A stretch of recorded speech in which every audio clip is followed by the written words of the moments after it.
Setelah dari Savana Puru Canberra, kami melanjutkan perjalanan kami ke air terjun Waimarang.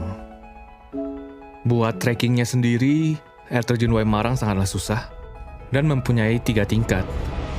Tapi kalau kalian sampai ke tingkat ketiga, kalian akan menemukan pemandangan yang sangat-sangat sulit buat dicari. Kayak kolam renang, tapi disediain dari alam.